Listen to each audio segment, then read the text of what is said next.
Hello, welcome to Clark Adventure Tours. This is part 4 of the video on how to make an Adirondack style chair. Simple tools, pallet wood, and so what we have so far is we have a frame built.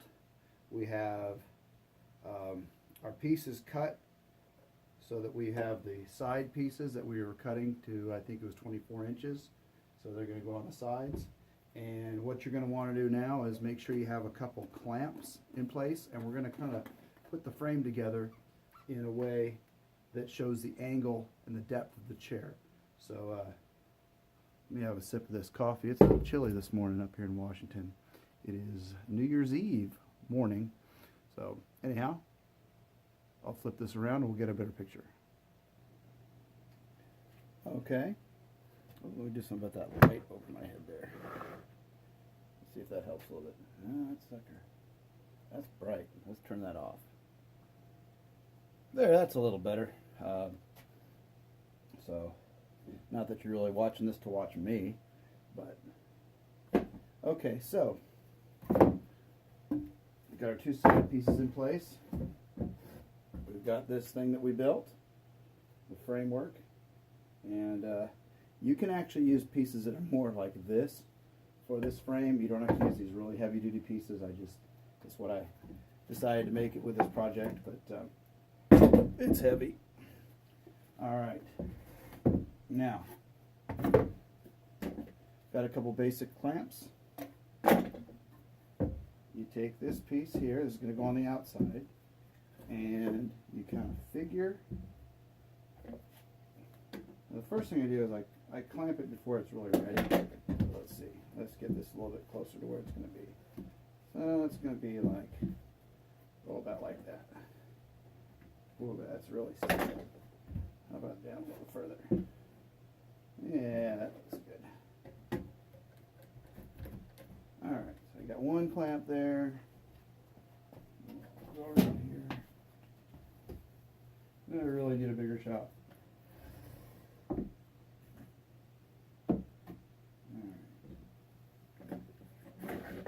Clamp. Yeah. So I haven't got out the level yet or measured anything. This is just to see if we're at about the right angle. A little bit, kind of eyeball it, and then take my clamp.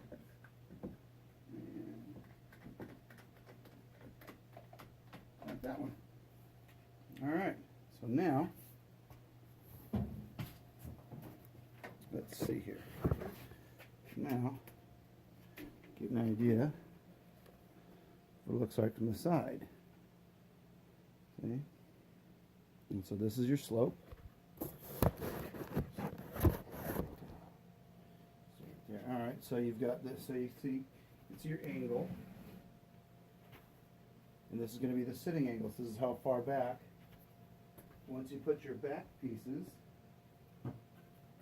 once you get your back pieces attached to here, you'll see that is how far back you're going to be sitting. You can adjust it so it's further back, more sitting up forward. It all depends on how high you make that. Okay. So now that I have this at about where I want it to be, let's get it a little bit for you.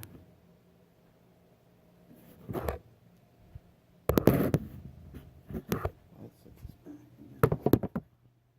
All right. Okay. So now you've got that set. Then you can get out your level, and you can see if you have this level. I just sort of measure. I measure and see, okay, well, where does this bottom this piece meet? And in this case, it's about 14 inches on this side. In this case, it's just, I have to raise this a little bit. Let's see. you get to 14 inches. This is kind of a tricky part, but you want to raise it up a little bit so it matches the other side. And if you want, you can make a mark that you're going to go to. Makes it a little bit easier. But I like to just see that. It's about 14 there. So it's pretty easy to eyeball these things. I mean, eventually, it's really how it looks to you. And if it looks straight, it probably is straight as far as your chair. As long as it sits flat and it doesn't rock, that's the most important part. Now, so we're all set here, right? So the next thing you're going to do is you're going to drill. When you get this all set, you're going to drill holes. Drill like 3 holes here. They go all the way through this piece and through this piece. Come on the other side for our bolts.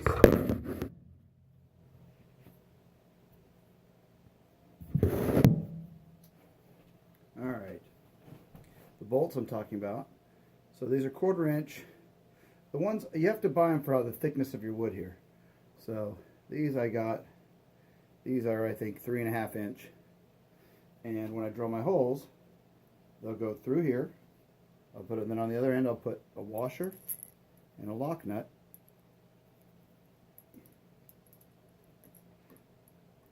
And you line everything up. You're not going to tighten anything yet, you're just going to make sure it fits through.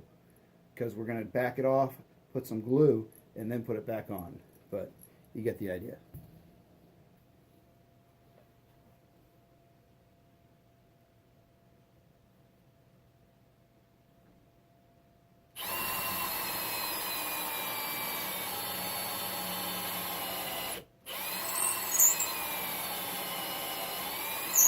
Some beastly wood.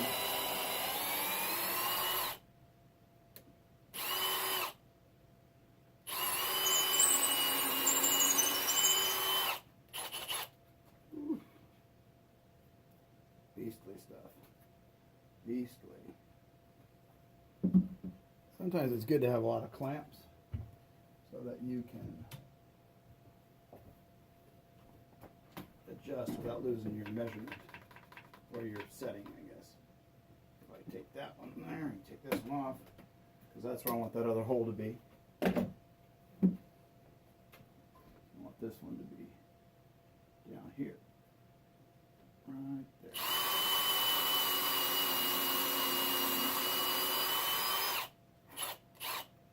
This wood is dense and old.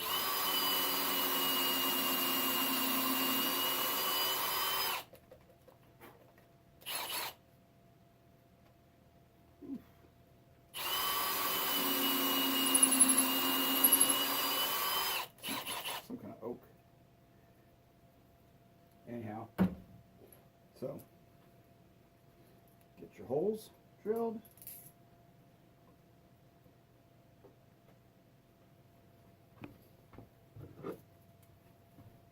Use Santa's little helper. Now the carriage bolts, and eventually when they seat in there, I want them to, I'm going to really hammer them in there so they seat real well so I can tighten it, but I don't want to do that yet. All I want to do is make sure everything lines up so that when we glue it, it looks good. So I've got that one, and then now this here, this one off, find another one, repeat, make sure everything lines up, and then we'll back it off, glue it, and tighten it up. And then we'll do the same with the other side. See? So we got the 2 bolts there. Okay. And you got the other side that come out. Here and here. And then we'll put the washer and then a lock nut on there.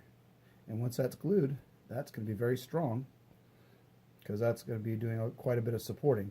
Although a lot of the support is falling back onto the back part.